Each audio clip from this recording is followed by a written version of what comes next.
সরকার যদি অ্যাপসের মাধ্যমে তেল দেয় তো সেই ক্ষেত্রে আমাদের সুবিধা হয়, যারা বারে বারে নিচ্ছে তারা আর বারে বারে নিতে পারবে না, মজুতকারীরাও মজুত করতে পারবে না। সরকার যেটা বলতেছে সংকট নাই, তেল মজুদ আছে, তারপরও তেলের দাম বাড়ছে এবং লাইনও আগের চেয়ে কমছে, কিন্তু ভোগান্তি কমে নাই। দুঃখের বিষয় হলো অব্যবস্থাপনা। রাজধানীর বিভিন্ন ফিলিং স্টেশনে জ্বালানি তেলের সরবরাহ বাড়ায় কিছুটা কমেছে ভোগান্তি।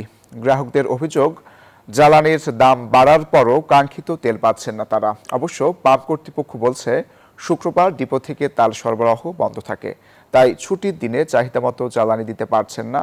রবিবার থেকে সংকট থাকবে না। ছুটির দিনে রাজধানীর বিভিন্ন ফিলিং স্টেশনে যানবাহনের দীর্ঘ সারি দেখা যায়।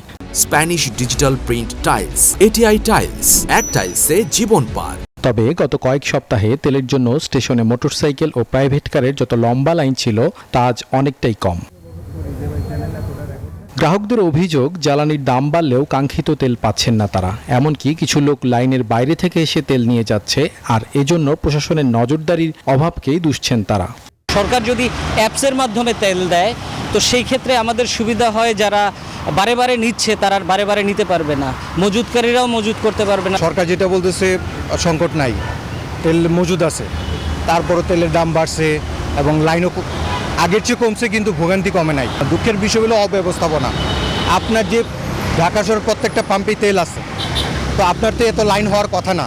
অবশ্য পাম্প কর্তৃপক্ষ বলছে শুক্রবার ডিপো থেকে জ্বালানি সরবরাহ বন্ধ থাকে, ফলে ক্রেতাদের চাহিদা মতো তেল দিতে পারছেন না তারা। তবে সরকারের উদ্যোগের ফলে দ্রুতই নিরসন হবে জ্বালানি সংকট। আমাদের ডিপো থেকে তেল আসে না শুক্র শনিবার, তার কারণে একটু সমস্যা হইতেছে। ঢাকার ভিতরে সব পাম্পগুলো যদি তেল দিতে একটু ভালো হতো, তাহলে ঢাকাতে জ্যাম থাকতো না মনে হয়। জ্বালানি তেলের মূল্যবৃদ্ধির পর চলতি মাসের বিক্রির ওপর ভিত্তি করে ডিজেল ও পেট্রোলের সরবরাহ 10% এবং অকটেন সরবরাহ 20% বাড়িয়েছে বিপিসি। মাইদুল ইসলাম, নিউজ 24, ঢাকা।